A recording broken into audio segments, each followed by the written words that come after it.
All right, guys, what's going on? Welcome back to the Everything College Football Podcast. Today, me and Nick here, we're doing our 2025 preview and prediction for the Houston Cougars. Looking at this coaching staff, Willie Fritz enters his second season. Slade Nagley will be the offensive coordinator. First year in the role, he was at Tulane for a big chunk of his career alongside Fritz, so they're reunited here. Austin Armstrong arrives from Florida to be the defensive coordinator. And this is a pretty good offseason. Top 30 portal class, 53rd in the high school ranks after a 4-8 debut season for Fritz last season.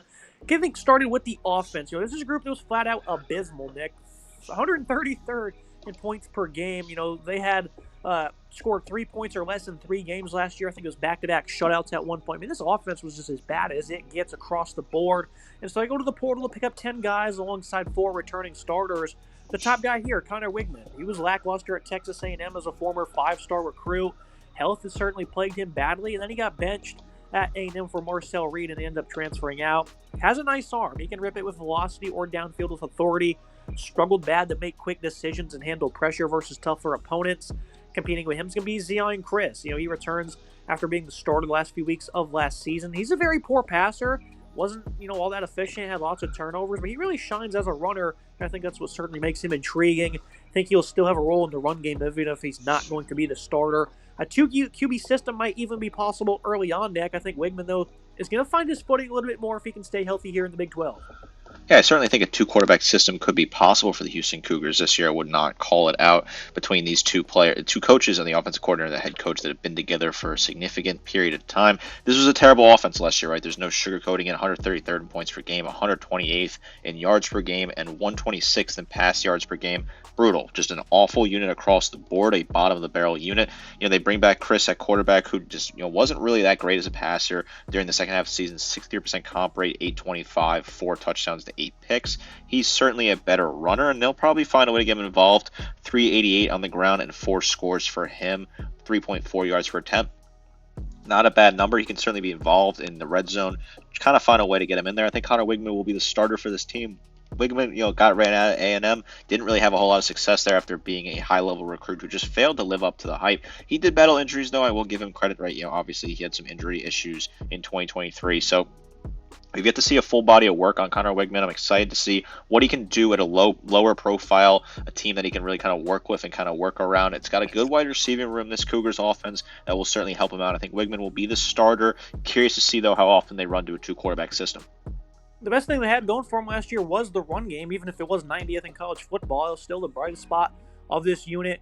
Rayshawn Sanford II was good as a true freshman. He had 3 70-plus yard games despite having less than 100 carries overall.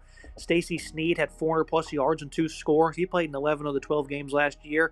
Dean Connors comes over from Rice. 2 straight 800-yard campaigns for him.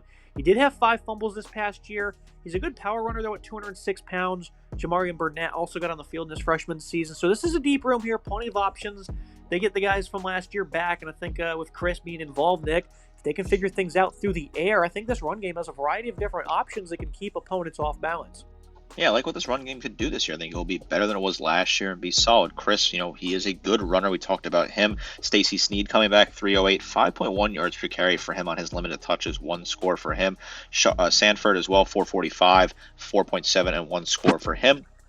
He was solid for this team. Expect him to take the step forward. Dean Connors comes over from Rice, crosses the city there. Not that far of a drive for him to get across to the Houston campus from the Rice campus. They're quite close to each other there. Rice is close for him. Connors, 780. He was solid for them last year. 9 touchdowns. He's a really good red zone back. Had a great 2023 as well with 7 scores and 6.4 yards per attempt that previous season. I like what Connors can do. He's a good back that's got high football IQ. I think that was a really underrated add out of the portal.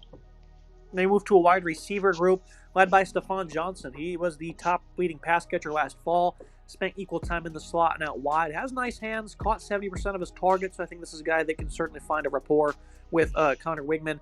Makai Muse, bit of a Swiss Army knife, as expected, did work on special teams with a punt return TD. I think he can be a nice explosive option for him. Marquise Shoulders only ended up playing 3 games. I think he himself can also be pretty explosive downfield. Devon Williams, only a few catches. Amari Thomas had been a pretty good option in his career for UAB, so I think that's a nice add there of his versatility. Harvey Broussard has over 800 yards in the last 2 years for Louisiana Lafayette. They picked up a phenomenal tight end late here, Tender Kozile from Ball State. This guy had 94 receptions for nearly 900 yards last year, was originally committed to Wisconsin. He comes down here to the Cougars. Luke McGarry from Tulane was a solid pass catcher. He was also an elite pass blocker for them, so they did damage in the portal when it comes to the tight end group. I think this is a bit of an underrated group. I think they got some good players here. If they get someone who can throw the ball, I think they can be really effective. And Connor Wigman, we know he has arm talent. If he can stay consistent, he can improve like we anticipate he will, Nick. I think this can be a pretty good passing attack. Am I being too hopeful, or can you see some vision here? I think you're being a little too hopeful, but I do like the piece they have. I think this is a good weapons room that he's got here. Johnson was solid for this team last year. 402, 12.6, and 2 scores for him. Muse, 253, and 1 score. He'll certainly get a lot more targets this year. I think he'll be solid. I like what they did in the portal. Harvey Broussard was good for Louisiana last year, 486, 15.7, and 3 scores. Expect him to be a deep play threat this year. I think he'll be really solid. Mary Thomas as well was solid from UAB, 670, 8 touchdowns for him, 10.8 yards for grab. He was a solid add previously out of the Birmingham area that went to UAB, ends up transferring here. I think he's a solid add. They also added the tight end from, a solid tight end in Luke McGarry, who I think was not bad at his previous stops, 231 and a score last year. You highlighted the tight end they stole out of the portal, who was originally committed to Wisconsin as well, who I think could be a really solid add for them. This is a good pass catching group. It's certainly a strength on this offense. I think they'll find a way to help out Connor Wigman. If he's accurate, gets the passes to him, they're not going to drop anything. They'll be solid. They'll have good, steady hands here. And they can certainly develop and grow into a really good group in this conference come the end of the season. Now, I look at the offensive line that was incredibly poor for the Cougars last year. Had a few different guys used at left tackle. David Nowakbi was the strongest, and he's going to return to his post after an above-average season. The rest of the group is largely compromised of transfers. Jason Brooks comes over from Oklahoma State. Didn't play last year, but in 22 and 23, he was an all-right starter for them. Center, they pick up Mackenzie Agnello, who was a great player for New Mexico. They also saw 200-plus snaps at right tackle. They do return last year's starting center Demetrius Hunter as well, who's below average, but he wasn't abysmal by any means. Matt Wyckoff comes over from Cal. He improved in 2 years as a starter compared to starting at Texas A&M back in 2022, where he also did start. The ceiling might not be much more than it's been met already, though, I think, with him. Dalton Merriman, 6'9", 305, comes over from Texas Tech. He struggled significantly in pass protection, but he's not all that bad in the run game. Respectable unit here, I think, top to bottom. Some quality transfers. Returning a few starters gives them plenty of different options to work with. The biggest weakness for me on this offense, Nick, is going to be the offensive line chemistry, because I think they're going to mix and match a bunch here. Unless they can just nail it on the first try, then they'll be all right, but I'm not anticipating that in September. Yeah, I don't love a whole, revamped room through the portal in the offensive line. I think that's a key position where chemistry is very necessary, and bringing in 4 new guys and plugging in a left tackle who played sparingly at times last year, I just don't think is always the best way to go about it. Some of the players they added, I think Wyckoff's a good player. Merriman, I think he's a solid asset as well. Brooks could be good at left guard. But I just don't love this whole new bringing a bunch of different pieces out of the portal in the O-line. I think it's really bad for your chemistry and certainly could lead to some issues early on. This O-line was abysmal last year. I'm not expecting them to be much better here. Definitely the weakest part of this offense, and certainly could be a problem position again for the Cougars. Now I move to the verdict for this unit. The Cougars' offense was flat out awful last year. Should be marginally better following a pretty good portal cycle. Have a deep backfield and some skill, but if this offensive line cannot pass protect, they're not going to be able to accomplish a lot. But if they can progress in that area, I'm confident they can be an underrated passing attack with Wigman and some good pass catchers. I'm going to give them a C+, Nick. Obviously, last year they were an F- across the board. I think it's a fair grade to put it, so I think C+ is certainly a sizable upgrade, and I think they can be a quality unit. I'd like to think that 25 points per game is a realistic option. Yeah, I think this is a C- unit. I think this is a good unit, right, that could potentially get to 20 points per game, get a little bit above that number as well, like you alluded to there. I don't think they'll be scoring 14 points a game this year. I think they'll be better than that. I like what they added in Connor Wigman. I think he's a really good player. I like what they have in the running back room, especially the wide receiver room. I think is really talented as well. The O-line will certainly hold this team back. I expect Wigman to get hit a lot, and you do worry about his health concerns, so certainly keep an eye on that. But I think they have some solid options across the board. This offense will be better, right? They're at the floor right now. They can only get better from here. I think this offense will improve. It will be a solid unit in the conference come the end of the season. Definitely a poor unit right now, but a lot of room to improve, and I like the moves they made in the portal. I move to the defensive side of the ball. This was actually a very quality defense, 40th in scoring, 25th in yards per game. I don't think that was a joke one bit. I mean, they were in the field a ton, including a lot of games where, again, they scored 3 points or less into the defense. They were just getting, whooped out here in terms of conditioning, and they held up. They only gave up one game of 400-plus yards last year. The run defense did cave at times, but again, they had some large responsibilities. We'll start with the defensive line. Both of the lone starting players come back.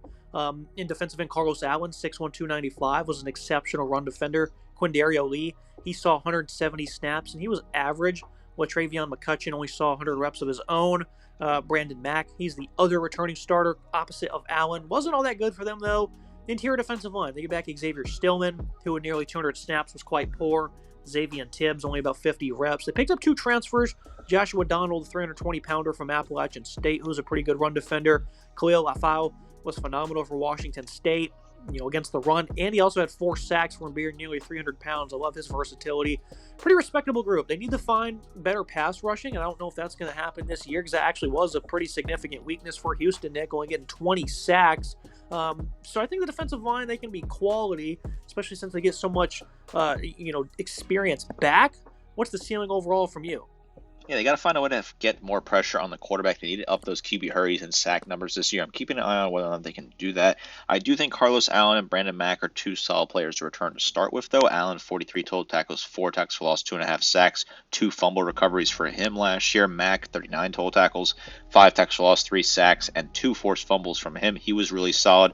Lee was okay for this team, 12 tackles, 3 tackles for loss for him, while Xavier Stillman had 10 tackles, 2 tackles for loss, and 1 sack. He was okay at times, but he certainly needs to be better here. The 2 adds of the portal, I think, were decent improvements. Joshua Donald was not bad at App State, a guy that was okay for them at times. He's a guy that's been around college football for a little bit. And then Lafau from Washington State, I think, was a really solid add. He's a very versatile player. 16 total tackles, 5 tackles for loss, 4 sacks, and a pass breakup for him. This pass rush has to find a way to put pressure on the quarterback. I think it's certainly something that could hold back this team come the end of the season. But I like what they return in Allen. I like what they have in Mack as well. There's certainly a higher ceiling on this defensive line here. I do like some of the pieces that they have here.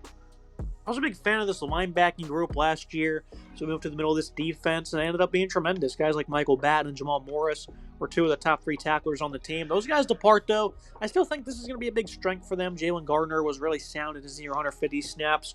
Should be a good asset now that he's going to be in the starting lineup. Was excited to see what Corey Platt would bring to this team. He went down with a torn Achilles last spring. Should be fully healthy now and ready to make an impact. He was really good back in 2022 in spurts for Tulane.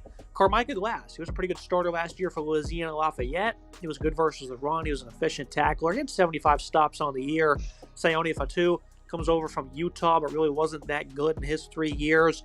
The group won't be as strong as it was last year, but I think they have guys who will be good players, and I still am going to give the top strength on this defense. Nick, are you seeing the same thing I am, or you think it's going to be a little bit weaker? I think it'll be a little bit weaker, but I do think it is still a strength on this defense. Garner last year, 17 total tackles, tackle for loss, and a pick in his rotational reps. McCutcheon, 12 total tackles, 4 tackles for loss, 2 sacks in his reps as well. Certainly big shoes to fill. I think Glass was a really solid add out of the portal, a guy that was really not terrible at his previous stop. He was good at Louisiana, 75 total tackles, 3.5 tackles for loss, 3 QB hurries. He'll be solid for this team this year. I think he's a guy you can certainly rely on throughout the season. They added Fatu from Utah as well. He wasn't really that great for them. 19 total tackles and a QB hurry, 2 pass breakups. He will hope to try and get some reps in this defense. This is a unit that I think can be solid come the end of the season here. Platt obviously was really good at Tulane as well. He's back fully healthy and he wants to be fully productive for this team. I think he can certainly be a big difference maker at linebacker. I like what they have in the middle here. I think this is a decent enough unit. One of the better, middle of the pack ones in the conference. Not a bad unit at all. Not a liability for this defense.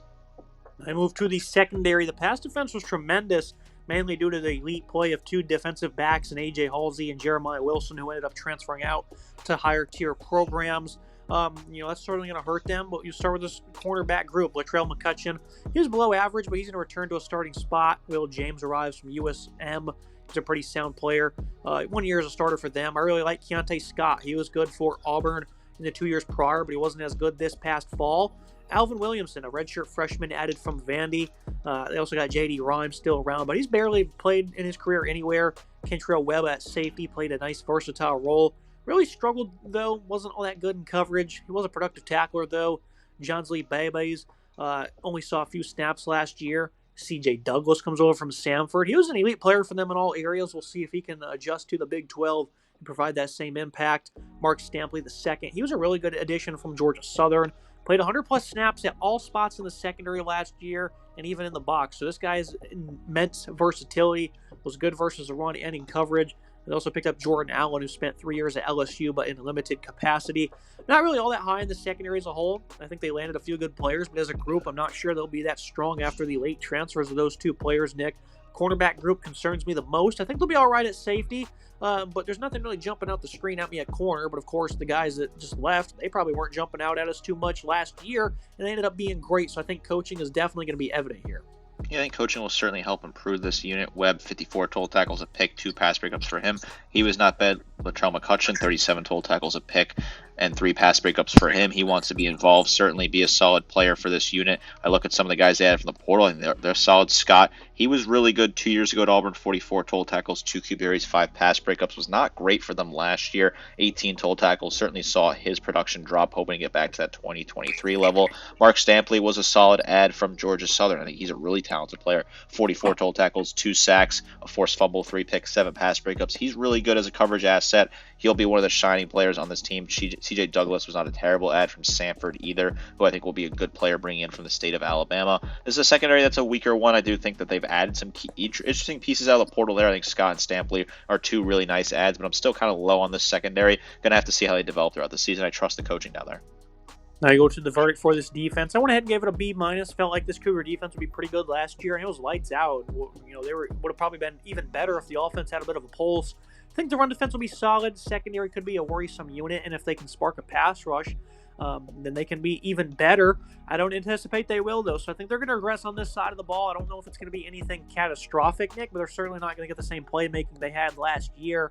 But I think this is a defense that can compete with most opponents, but I think you might see some tougher afternoons against teams like, maybe Texas Tech, Arizona State. Some of the tougher type offenses I think can give them a bit of a headache.